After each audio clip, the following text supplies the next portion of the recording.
Hello दोस्तों, आपका फिर से स्वागत है अपने चैनल स्टडीज ड्यूटी अमोडोमियो में।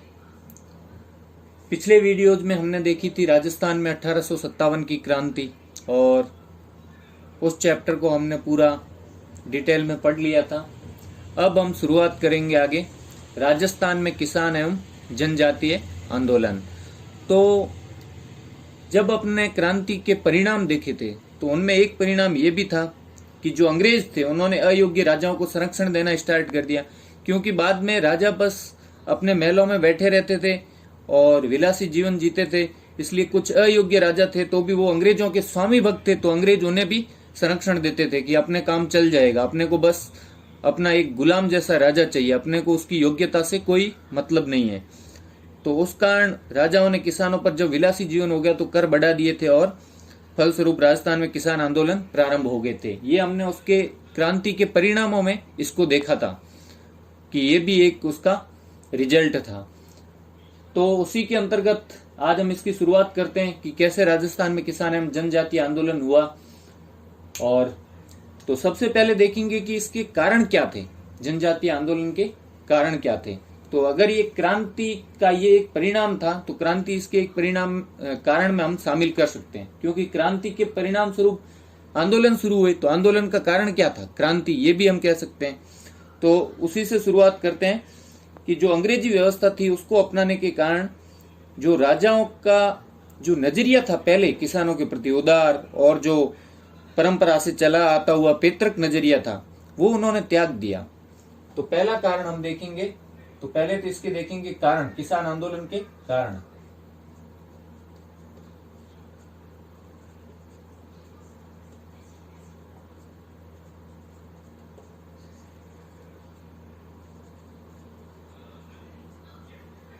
तो पहला कारण यह है कि राजाओं ने क्या किया, अंग्रेजी व्यवस्था के प्रभाव में आके, राजाओं ने अंग्रेजी व्यवस्था के प्रभाव में आके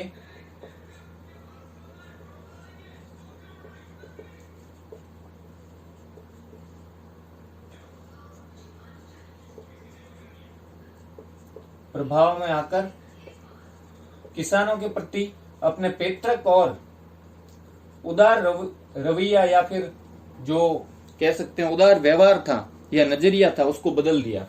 किसानों के प्रति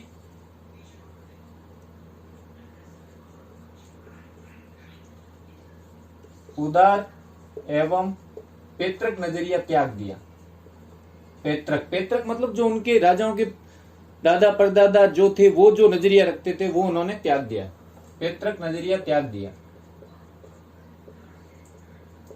उन्होंने किसानों की एक तरह से केयर करनी बंद कर दी, और पहले वो उदार थे, मतलब दया करते थे किसानों पर, किसानों की बातें भी मानते थे, अगर ज्यादा कर होता था किसान बोलते थे तो घटा भी देते थे। और लेकिन अब ऐसा नहीं हुआ। वास्तव में जब कोई राजा बनता था, ये पुराने टाइम में ऐसा था कि लोग अपने में से किसी एक को, मतलब अपने समकक्ष में से किसी एक को लीडर चुनते थे, फिर धीरे धीरे वो एक तरह से राज व्यवस्था में बदल गया। और उसको मतलब अपने गांव की कुछ काम ऐसे होते हैं ना जो सामूहिक काम होते हैं, उसके लिए उसको थोड़ा सा कर या फिर अपनी एक तरफ से भेंट देते थे। जैसे स्टार्ट में ये लाग वगैरह थी, ये नहीं थी। जो योद्धा और सैनिक जो गांव की रक्षा करते थे उसको भेंट स्वरूप अपनी मर्जी से कुछ देते थे, और धीरे धीरे वही क्या हो गया, लाग में बदल गई। लगान वगैरह जो अलग अलग लाग होती थी कि इसकी लाग उसकी लाग, तो वो अलग अलग उपकर कह सकते हैं। कर तो एक तरह से ये हो गया भू राजस्व, उसके बाद जो भी और कर लगते थे वो एक तरह से उपकर थे, तो वो लेने स्टार्ट कर दिए। जबकि स्टार्ट में ऐसा नहीं था। स्टार्ट में राजा और किसान एक दूसरे के, या फिर सामंत और किसान जो थे एक दूसरे के मतलब पूरक होते थे। सामंत किसानों को रक्षा प्रोवाइड करवाता था तो किसान उसको आर्थिक रूप से मजबूत करते थे, उसको सेना के लिए खर्च देते थे, बस यही था, कोई दबाव वाली बात नहीं थी। लेकिन धीरे धीरे क्या हो गया, अब वो अंग्रेजी व्यवस्था के प्रभाव में आ गए तो उन्होंने पैतृक और उदार नजरिया त्याग दिया। तो पहला तो ये हो गया। दूसरा कारण हम देख सकते हैं कि अंग्रेजी प्रभाव में आने के कारण, अंग्रेजी प्रभाव के कारण किसानों पर ध्यान देना बंद कर दिया, या किसानों की जो परेशानियां थी उन पे ध्यान देना उन्होंने पूरी तरह से बंद कर दिया। किसानों पर ध्यान देना बंद कर दिया। तो ये दूसरा कारण हो गया। तो जब बंद किया तो जागीरदार थे वो तो पूरी तरह मनमाने हो गए। अब राजा तो अपने में मस्त रहने लगे और राजा तो बस जागीरदार को बोलते थे, भाई जो राज का हिस्सा है, वो दरबार का जो हिस्सा है वो पहुंचा दिया करो, बाकी तुम जानो और किसान जाने। उनको कोई मतलब नहीं था, बस महल में रहते थे, अपने शौक पूरे करते थे और ऐश करते थे, पूरी तरीके से विलासी हो गए थे। तो उन्होंने ध्यान देना बंद कर दिया। तो जागीरदार की मनमानियां बढ़ गई या ठिकानों की मनमानियां बढ़ गई।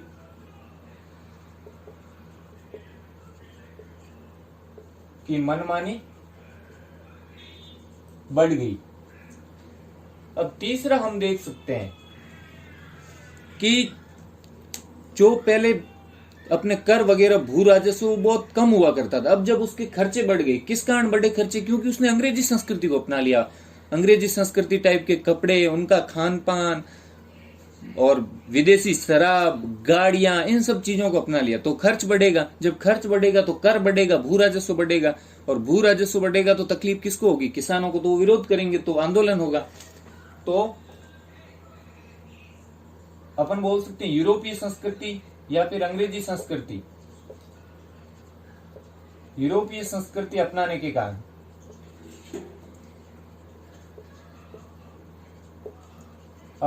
कारण क्या हुआ?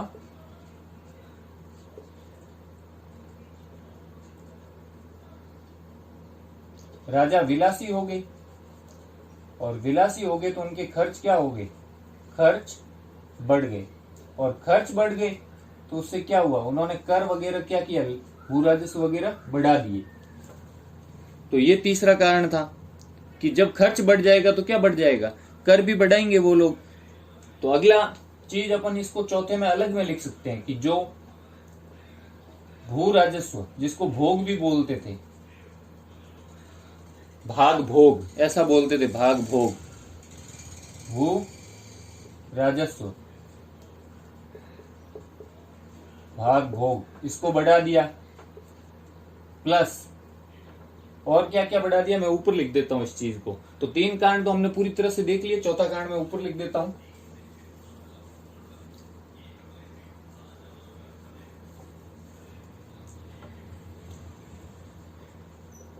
कि भू राजस्व में वृद्धि कर दी, क्योंकि उनके खर्च बढ़ चुके थे। और उसमें भी जागीरदार तो अपनी मनमानी से लेने लगे। बेचारे किसानों को तो ये पता ही नहीं था कि कितना भू राजस्व निश्चित कर रखा है, या फिर क्योंकि जागीर में जागीरदार पूरी तरह से स्वतंत्र था। और राजाओं ने जब ध्यान देना ही बंद कर दिया तो बस राजा को अपने हिस्से से मतलब था। आगे जागीरदार क्या कर रहा है, कितना अत्याचार कर रहा है, कितना कर वसूल रहा है, उस पर वो मतलब ध्यान ही नहीं देता था। वैसे भी जागीरदार को काफी स्वतंत्रता थी, लेकिन जब ध्यान देना बंद कर दिया तो एक तरह से वो क्या हो गए? अपने जागीर में पूरी तरह से अपन बोल सकते हैं कि स्वतंत्र हो गए। या जिसको बोलते हैं अपन, एक वर्ड होता है उसके लिए कि मुझे याद नहीं आ रहा, हिंदी का एक अच्छा सा वर्ड है कि उच्च श्रृंखल नहीं, ऐसा कुछ होता है, एकदम पूरी तरह से आजाद हो जाना। मतलब उन्होंने आतंक मचा रखा था अपनी जागीर में। तो भू राजस्व मतलब भाग भोग बढ़ा दिया, प्लस लाग बाग। अब लाग बाग क्या है ये अपन देखेंगे जब राजस्थान की भू राजस्व व्यवस्था पढ़ेंगे, तो इन लाग बाग जितनी भी लाग लगती है उनको डिटेल में देखेंगे, क्योंकि यहाँ जब बताऊंगा तो वीडियो बहुत ज्यादा लंबा हो जाएगा। अब बस सिंपल अर्थ आप ये लगा सकते हो। अब इसके तो अलग अलग जो है अपन इसकी थ्योरी देख सकते हैं, इसका अर्थ देख सकते हैं अलग अलग संदर्भ में कि लोग अलग अलग अर्थ बताते हैं, लेकिन सिंपल अर्थ ये देख सकते हैं नॉर्मल। लाग मतलब एक तरह से लगान, लेकिन कौन सा लगान? भू राजस्व के अतिरिक्त जो कर लेते थे वो लगान। लगान तो एक तरह से भू राजस्व ही होता था कि भाई, तो भू राजस्व के अतिरिक्त जो कर थे या उपकर बोल सकते हैं, अतिरिक्त कर, या फिर इसको बोल सकते हैं उपकर। उपकर क्या होता है? जैसे अपने टैक्स पे अब सेस लगता है ना, शिक्षा सेस, या फिर कोई नई योजना चलती है उसके आधार पे सेस लगा देते हैं। कोई भी नाम लिख दिया और उसका कल्याण सेस। अब जैसे बाल कल्याण सेस, बच्चों के कल्याण के लिए कि भाई हम टैक्स पर भी टैक्स वसूल रहे हैं। मतलब टैक्स तो लगता ही है, टैक्स पर जो टैक्स लगता है उसको क्या बोलते हैं? सेस, जो अपन अर्थशास्त्र वगैरह में पढ़ते हैं। तो ये जो लाग था वो क्या था? एक तरह से लगान तो अपन नॉर्मली लोग लाग और लगान एक जैसा इसलिए समझ लेते, बाकी भू राजस्व के अतिरिक्त कर मतलब उपकर था, क्योंकि भू राजस्व को अगर अपन कर मानेंगे तो इसके अलावा इसके ऊपर जो लगने वाले थे कई चीजें तो ऐसी भी होती थी कि भू राजस्व तो लगता ही लगता था, भू राजस्व के ऊपर भी कुछ कर लगते थे। जैसे भू राजस्व लेते समय जो अधिकारी काम करते थे उनको पैसे देने के लिए, या फिर भू राजस्व अनाज में लेते थे तो अनाज को तोलने का कर, अनाज को बांधने का कर। मतलब आप सोच नहीं सकते कि उस टाइम किसानों की कितनी बुरी स्थिति थी। तो अब भी सामंतवाद जब वर्ड आता है ना तो लोग विरोध करते हैं, तो कई लोग उनके पक्ष में भी बोलते हैं। लेकिन आप अगर सारी चीजें, अगर पुराना इतिहास, पुरानी किताबें जिन्होंने कुछ लोगों ने सही लिखा है, अगर अब जो राजा के चमचे थे वो तो उन्हीं की बड़ाई करेंगे, सामंत के चमचे, लेकिन उसके अलावा अगर किसी ने भूल से इक्का दुक्का किताब लिख दी है, क्योंकि तब लोग ज्यादातर साहित्यकार राजा के पास रहते थे, लेकिन फिर भी उसमें आपको कहीं ना कहीं झलक जाएगा, क्योंकि इतिहास को जब लिखेंगे तो उसमें लाग इनका वर्णन तो कहीं ना कहीं आएगा। तो आप उनके नाम सुनोगे ना, सूत कताई, राली लाग, राली मतलब जो अपन बिछाते हैं मारवाड़ में, जैसे अब रजाई ओढ़ते हैं वैसे बिछोना जो होता है उसको राली बोलते हैं। ओढ़ने की भी राली होती है गांव में, तो राली भी मंगाते थे घर से, बकरा लाग खाने के लिए बकरा मंगाते थे या उसके पैसे लेते थे। आप ये सोच लो कि आदमी बेचारा पानी भी पीता था तो सोच लो लाग लगती थी। लाग और बाग मतलब आप बेगार से समझ सकते हैं, अगर नॉर्मली अर्थ समझना हो। लाग मतलब एक हिसाब से लगान समझ लो, लेकिन अतिरिक्त लगान मतलब लगान के ऊपर जो लगता था वो। बाग मतलब एक तरह से बेगार समझ लो। वैसे ये शब्द एक ही है और उसी का अपभ्रंश बना है, लेकिन समझने के लिए हम ये चीज देख सकते हैं। कुछ लोग ऐसा मानते हैं कि बाग का मतलब बेगार है, बाकी ये एक शब्द था लागत, विलागत या विलगत, इसका अपभ्रंश हो गया धीरे धीरे, ये टूट कर क्या बन गया, लाग बाग। और इसका अर्थ होता था लाग बाग, और इसका अर्थ अपन समझ सकते हैं परंपरागत मूल्य, मतलब जो मूल्य परंपरा से चला आ रहा है किन्हीं न किन्हीं चीजों पे। पहले तो ये भेंट के रूप में मैंने बताया था, सैनिक को अपनी मर्जी से कुछ चीजें देते थे, लेकिन बाद में ये लाग बाग में बदल गया। तो इसका अर्थ होता परंपरागत मूल्य। और किस पे लिया जाता था, भू राजस्व के अतिरिक्त जितनी भी चीजें थी, किसान आर्थिक और सामाजिक जितनी भी गतिविधियां करता था, किसान कुछ बेचता था या चाहे पशु बेचो या अपना सामान कुछ खेती वाले सामान से कुछ बनाकर बेचो या व्यावसायिक फसल को कुछ बनाकर बेचो, तो उनपे भी जो लगता था वो, तो आर्थिक और सामाजिक गतिविधियों पर भू राजस्व के अतिरिक्त लगने वाले उपकर क्या कहलाते थे, लाग बाग। छोटा सा मैंने बता दिया, इसको डिटेल में भी देखेंगे इसलिए ज्यादा टेंशन लेने की जरूरत नहीं, लेकिन आपको समझ में आ गया होगा कि ये भू राजस्व के अतिरिक्त है और किसान की सामाजिक, और सामाजिक जैसे शादी करो या फिर मृत्यु बोध करो, तो हर चीज पे जो भी सामाजिक गतिविधि करते उस पर लाग लगा देते थे, तो लाग बाग भी बढ़ गए।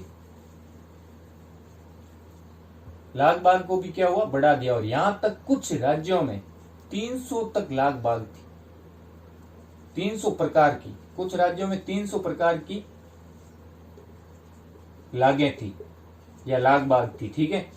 और उसके बाद अपन देख सकते हैं कि बेगार, बेगार मतलब मुफ्त का काम करवाना। अब वो किस तरह हो सकता था कि राजा किसी को थोड़ी सी किसी के लिए जमीन देता था, और अगर उसके पास मतलब भू राजस्व उससे नहीं लेता था उसके बदले, तो उससे कोई ना कोई फ्री का काम करवाता था।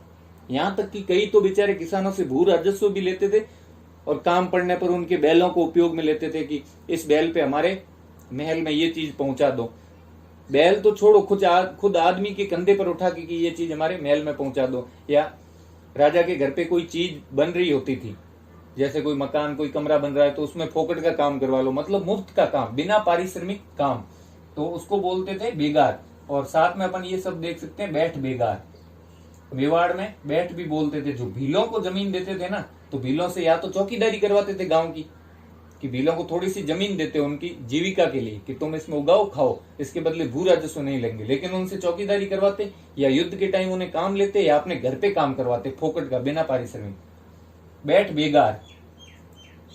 और एक शब्द और भी आता है बलेट, बलेट मतलब बल से, बैठ की जगह बलेट बेगार भी लिख सकते हैं, तो इसका अर्थ भी बेगार होता है, मतलब बिना पारिश्रमिक। इनको भी बढ़ा दिया, मतलब हर चीज में बेगार। पहले तो इक्का दुक्का कभी कोई बाहर से राजा आता तो चलो बेगार करवा ली, किसान से भैंसे मंगवा ली काम के लिए महल में, लेकिन रोज ही मंगवाने लग जाए या कोई भी चीज लाए, ईंधन लाए पहुंचाओ, मतलब अगर बरसात आ गई तो आपको लकड़ियां पहुंचानी पड़ती थी, घास पहुंचानी पड़ती थी, ये बेगार थी मुफ्त की, काट काट के घास पहुंचाओ।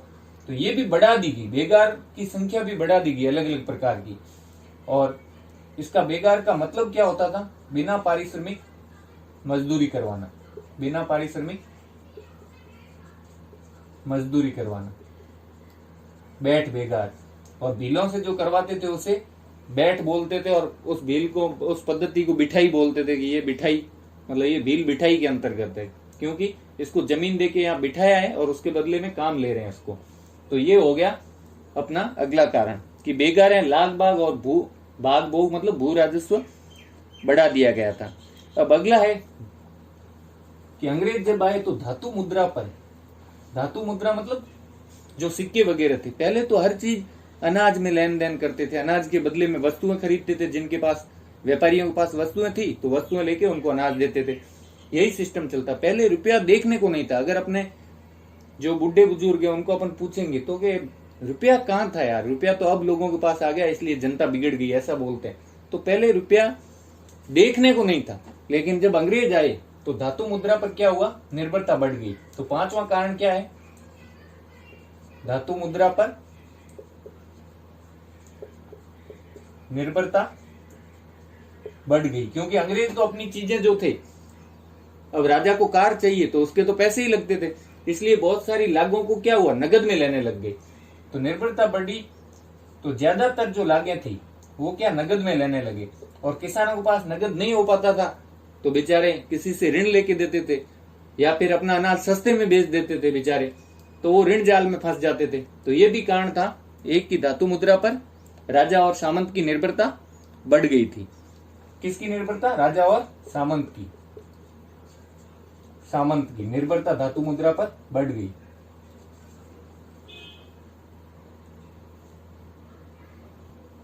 तो अगला अपन इसी के साथ, इसी के जैसा है तो इसके साथ ही देख सकते हैं। मैंने यहाँ लिखा है लागे नगद लेते थे, तो इसको अलग करके भी लिख सकते हैं कि जो लाग थी, ज्यादातर लागें किसमें लेने लगे? जब धातु मुद्रा पर निर्भरता बढ़ गई। आगे उनको राजाओं को धातु मुद्रा देनी पड़ती थी, सिक्के वगैरह कोई चीज खरीदने के लिए, क्योंकि विलासी हो गए थे, अंग्रेजी चीजों का यूज करते थे। तो आगे भी उनको किसानों से भी नगद लेना पड़ता था। तो लागे नगद हो गई, जिससे किसान क्या हुआ? साहूकार से ऋण लेता, तो वो ऋण जाल में फंस गया। मैं ऊपर लिख देता हूं इसको।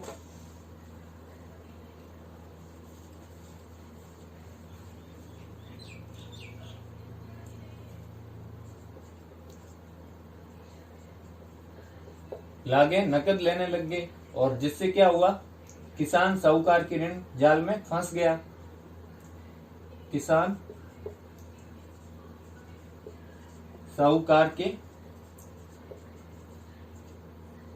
ऋण जाल में फंस गया। और अब जो साहूकार थे वो तो मतलब सामंत की खास हुआ करते थे, क्योंकि जरूरत पड़ने पर सामंत को उधार भी देते थे। तो जब अगर कोई बाई द वे वाद विवाद हो जाएगा किसान और उनके मध्य, क्योंकि ऋण जाल में फंस जाता था तो बेचारे पे चक्रवर्ती ब्याज पे ब्याज लेते रहते थे और वो जिंदगी में निकल नहीं पाता। आखिर उसको अपनी जमीन छोड़ो, खुद को भी गिरवी रखना पड़ता था, और वो उसके जमीन के अंदर खेती करता, मतलब साहूकार के, और बेचारा खुद को भी गिरवी रख देता साहूकार के यहाँ, और पूरी जिंदगी गिरवी में वो मर जाता, उसकी संतान भी गिरवी रहती थी। ऐसे बहुत सारे केस होते थे, और ये रियलिटी है कि ऋण जाल में फंस जाता था और पूरी तरह से बर्बाद हो जाता और खुद को भी गिरवी रख देता। और अगर वाद विवाद होता कि मैंने तो चुका दिया ऋण, फिर भी साहूकार मान नहीं रहा, तो जागीरदार जो अपनी जागीर में, जागीरदार को न्याय करने की भी स्वतंत्रता थी, न्यायिक अधिकार भी प्राप्त थे राजा के द्वारा। यहाँ तक लोग, जागीरदार भी अपना दरबार सजाते एक तरह से और फैसला देते, और फैसले के लिए कोई लिखित कानून तो था नहीं, उनकी मर्जी आ गई वही कानून था। तो जब फंस जाते तो वाद विवाद होने पे, या मैं शॉर्ट में चीजें लिख रहा हूं लेकिन बोल बोल के लिख रहा हूं तो आप समझ जाना कि लागे नगद हुई तो किसान साहूकार से ऋण लेते और ऋण जाल में फंस जाते। और अगर कोई वाद विवाद हो जाता तो जागीरदार किसका पक्ष लेता? जागीरदार साहूकार का पक्ष लेता। तो ये हो गया अगला। और उसके साथ ही तो इससे किसानों में असंतोष व्याप्त हो जाता था कि जागीरदार जो है वो तो अन्याय कर रहा है अपने प्रति। तो सातवां था कि लगान वसूलने में कठोरता, लगान वसूलने में कठोरता। अब ये पहला जो पॉइंट बताया था उसके जैसा ही है कि राजाओं ने जब उदार प्रकृति त्याग दी, पैतृक प्रकृति जो उनके दादा परदादा रखते हुए आते थे। किसानों को अपनी मतलब एक तरह से वो एक समझते तो वो भी संपत्ति थे किसानों को भी कि ये मेरी संपत्ति है, लेकिन उस संपत्ति को वो बढ़ाना चाहते थे, उनका विश्वास हासिल करना चाहते थे, उनके प्रति हमदर्दी रखते थे ताकि ज्यादा से ज्यादा किसान उसके राज्य में या उसके ठिकाने में आके काम करे और उसकी आय बढ़े। किसानों की परेशानियों को वो समझता था। लेकिन अब क्या हुआ, उसने ध्यान देना बंद कर दिया तो लगान वसूलने में कठोर था। जबकि पहले तो राजा, सामंत और जनता आपस में पूरक हुआ करते थे। कोई बाहर से हमला होता तो जनता सामंत का साथ देती थी, और ऐसा ही हुआ था बिजोलिया जब किसान आंदोलन था। तो पुराने जो बिजोलिया के सामंत थे उनके लिए तो जनता जब मराठा आक्रमण करती तो जनता राजा को सहायता देती, उसकी सेना कम पड़ जाती तो दोबारा पैसा देती, यहाँ तक बिना किसी लगान के पैसा देती कि भाई भू राजस्व तो दे दिया, फिर भी देती फोकट का। लेकिन जब कठोर हो जाएगा सामने वाला आदमी, और प्रेम से तो सब कुछ हो सकता है लेकिन दबाव से लेंगे और वो भी अन्याय से, अन्यायपूर्ण पैसा लूटेंगे, तब तो लोगों में असंतोष ही होगा। तो लगान वसूलने में कठोरता, यहाँ तक कि अकाल पड़ने पर भी लगान में छूट नहीं देते थे, अकाल में भी छूट नहीं। और किसी जबकि पुराने जो राजा थे बेचारे, वो तो किसी बेटी की शादी होती गरीब आदमी की तो भी छूट देते थे, भू राजस्व में भी छूट दे देते थे, किसी की मौत हो जाती तब भी छूट दे देते थे, और शादी मृत्यु पर भी छूट बंद हो गई गरीब आदमियों की, ठीक है, किसानों के। उल्टा अब तो बिजोलिया किसान आंदोलन में तो एक ये कारण भी है कि उल्टा जो किसानों की बेटियां थी उनकी शादी पे नई लाग ही लगा दी, नया कर लगा दिया, चमड़ी कर। तो ये चीज भी काफी हुई। और लगान वसूलने में कठोरता में जब तीन पक्ष उनका शोषण करते थे, अब कोई अंग्रेज आ गया भूल से जागीर में तो उस अंग्रेज की सेवा में लग जाओ, बेगार करो उसके आगे, और उसको खाना वाना खिलाने, उसकी सारी सुविधाओं के लिए भी पैसे दो, फोकट के पैसे दो। तो तीन पक्ष कठोरता दिखाते थे। कौन कौन से? राजा भी दिखाता था, अंग्रेज भी दिखाते थे। अब तो अंग्रेज अब जबकि अंग्रेजों का बेचारे किसानों से क्या लेना देना, वो उनके क्या लगते थे, लेकिन वो भी आते थे। अब तो राजाओं के साथ वो ही बन रखे थे, तो वो भी कठोरता दिखाते। और जागीरदार भी, अगर नीचे का नहीं दिख रहा है ये तो मैं बोल देता हूं, राजा प्लस अंग्रेज प्लस जागीरदार, तो तीन पक्ष लगान वसूलने में शामिल हो गए थे, या कोई भी चीज करने में तीन पक्षों की जो उनको मार थी वो सहनी पड़ती थी। तो ये हो गया अपना सातवां कारण। अब अगला आठवां है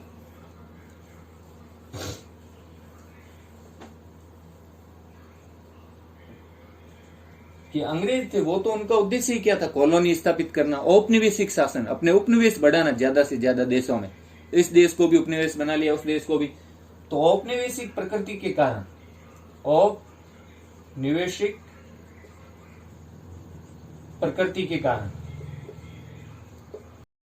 तो औपनिवेशिक प्रकृति के कारण क्या हुआ कि जो उद्योग धंधे थे, लघु उद्योग धंधे और कुटीर उद्योग धंधे बेचारे वो भी नष्ट कर दिए, क्योंकि अंग्रेजों द्वारा मशीनें लाई गई और बड़े बड़े उद्योग धंधे स्थापित कर दिए, तो छोटे उद्योग धंधे चौपट हो गए थे।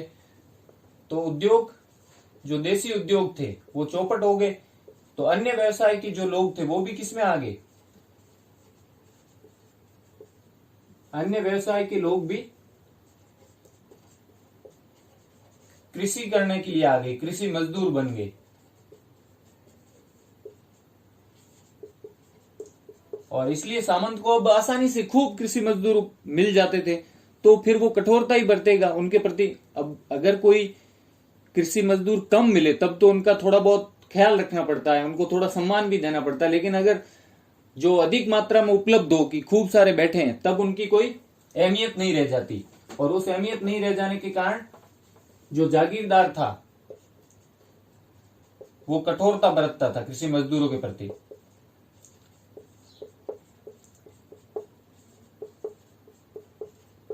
क्यों? क्योंकि अधिक संख्या में वो उसको उपलब्ध थे, इसलिए फिर उसको कोई फर्क नहीं पड़ता था कि वो उनके लिए क्या नियम कानून बनाता। ठीक है। नौवां है जो पहले चाकरी थी। अब चाकरी क्या होता है, चाकरी वर्ड का अर्थ बता देता हूं कि जो ठिकानेदार या जागीरदार या सामंत होते थे उनको राजा के वहां जाके सेवा देनी पड़ती थी कुछ दिनों, वर्ष में कुछ दिनों के लिए वहां जाके उन्हें सेवा देनी पड़ती थी राजा की कार्यों में। और लेकिन इस चाकरी को बाद में क्या कर दिया गया, नकद बना दिया गया। चाकरी को भी किस में परिवर्तित कर दिया, रोकड़ में। चाकरी को भी रोकड़ में बदल दिया, नकद में बदल दिया।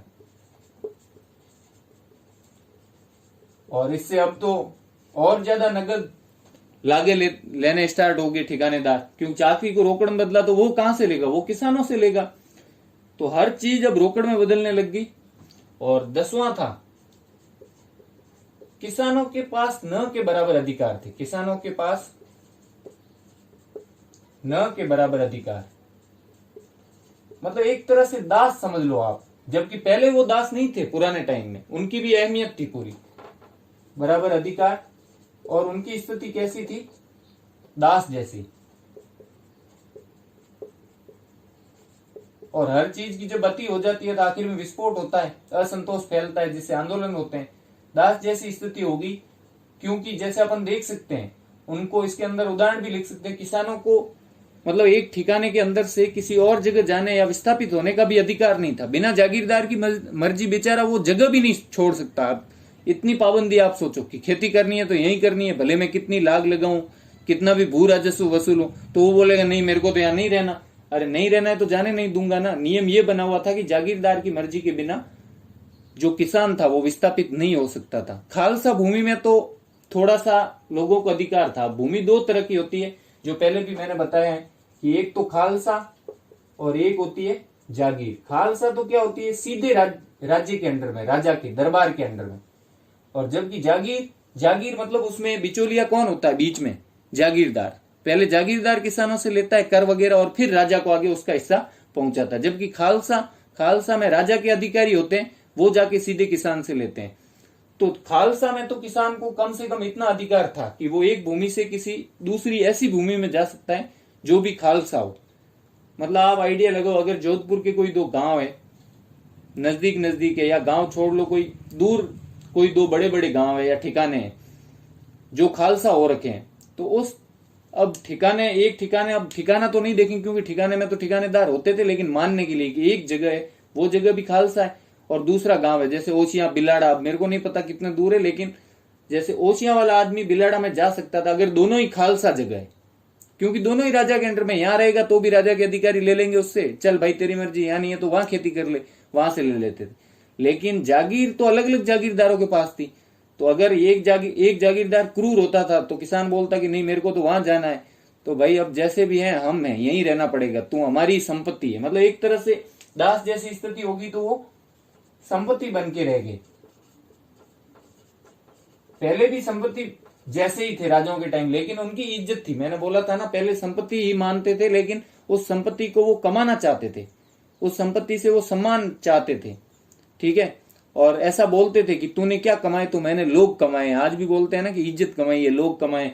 तो संपत्ति कमाते थे, मतलब अगर किसी राजा के अंडर में ज्यादा किसान आते थे तो वो किसान उसने कमाए अपने व्यवहार से। लेकिन अब संपत्ति ऐसे बन गए, एक वस्तु की तरह कैसे भी यूज कर सकते थे, संपत्ति बनकर रह गई।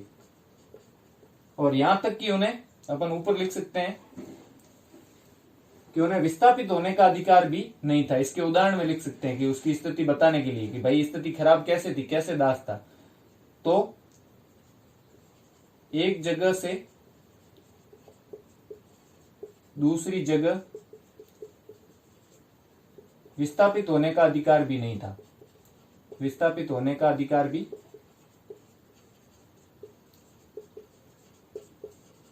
भी नहीं था। कौन सी भूमि में, जागीर भूमि में।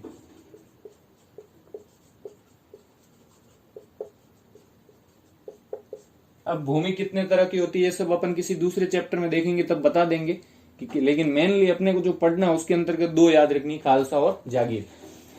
तो अगला देखते हैं इसके अलावा कि जो पहले भी मैंने बात की थी कि जागीर में जागीरदार सर्वे सर्वा था, तो उसको न्यायिक अधिकार भी दे रखे थे, तो वो मनमानी करता था। अगर कोई वाद विवाद हो भी गया कर को लेके या किसी के आपस में लेके, तो मतलब ठिकानेदार का जो नजदीकी होता था, भाई ये मेरा चमचा है, तो उसका पक्ष ज्यादा लेता, जबकि कोई लिखित कानून तो था नहीं। तो ठिकाने में या ठिकानेदार को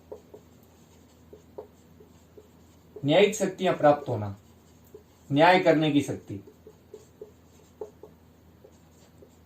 और वो भी बिना लिखित कानून के। अब कानून हो ना लिखित, तब तो उसके अनुसार करे तो माना भी जाए भाई ये कानून है। बिना लिख तो उसमें मनमर्जी करता था। और यहां तक कि उसको मतलब न्यायिक अधिकार कहां तक प्राप्त था, जैसे आज भी होते हैं ना कि सेशन कोर्ट, जिला कोर्ट, उसके बाद उच्च न्यायालय, उच्चतम न्यायालय, तो सबको अलग अलग शक्तियां होती है कि भाई कौन कितनी सजा दे सकता है, कितना बड़ा मामला वो देख सकता है, और किसी मामले की कितने वर्ष तक की सजा वो मतलब अपने आदेश में दे सकता है, या न्याय में या निर्णय में दे सकता है। तो इसमें मतलब वो 5 वर्ष तक की सजा दे सकता था। कितनी? 5 वर्ष तक की सजा काफी होती है। 5 वर्ष की सजा और 500 रुपए का जुर्माना या दोनों भी लगा सकता था। 500 रुपए तक का जुर्माना। अब 500 रुपए उस टाइम में बहुत ज्यादा थे। आप सोचो उस टाइम में किसी चीज का जो लगान वगैरह, ये लाग वगैरह, 1 आना 2 आना, और हद से हद 1 रुपया 2 रुपया 5 रुपया ये लेते थे।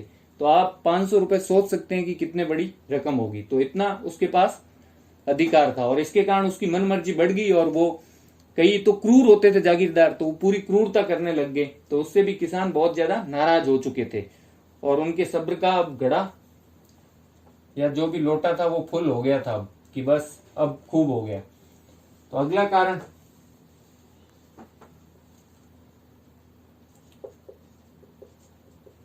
कि जागीर में जागीरदार सर्वे सर्वा होता था, या जागीरदार पूर्णतः स्वतंत्र था। पूर्णतः स्वतंत्र था। ये अपन को पिछले कारणों से पता चल गया होगा कि न्यायिक शक्तियां भी थी, उनकी मर्जी के बिना विस्थापित भी नहीं हो सकते। तो इसकी स्वतंत्रता का पता इनसे लगता है अपने को। तो स्वतंत्र था, इसलिए किसान उनकी शिकायत अंग्रेज या राजा से भी नहीं कर पाता था, या वो भी उसकी कोई हेल्प नहीं कर पाते थे। इसलिए अंग्रेज या राजा भी जागीर के मामले में किसान की कोई हेल्प, किसान की कोई सहायता नहीं कर पाते थे, क्योंकि राजा भी डिपेंडेंट था इन जागीरदारों पे। सारी सेना वगैरह, उनका कर वगैरह इन्हीं से आता था, सहायता नहीं कर पाता था। तो ये हो गया अपना 12वां कारण, कि उसका मतलब कुछ भी वश नहीं चलता था, एक तरह से पूरी तरह से परेशान होके रह गया किसान बेचारा। 13वां कि जो अनाज की कीमत थी, वैसे ज्यादातर लागे पहले, अब तो रोकड़ हो गई थी, उससे पहले जो बची खुची जो भू राजस्व वगैरह, वो जींस मतलब जींस का मतलब अनाज, जींस में लिया जाता था, अनाज में। तो इस कारण उसको कीमत बढ़ने या घटने से भी, कीमत बढ़ने या घटने मतलब अनाज की कीमत बढ़ने या घटने, किसकी? अनाज की। अनाज की कीमत बढ़ने या घटने से भी दोनों तरफ ही उसको क्या होता था? नुकसान ही होता था। कैसे?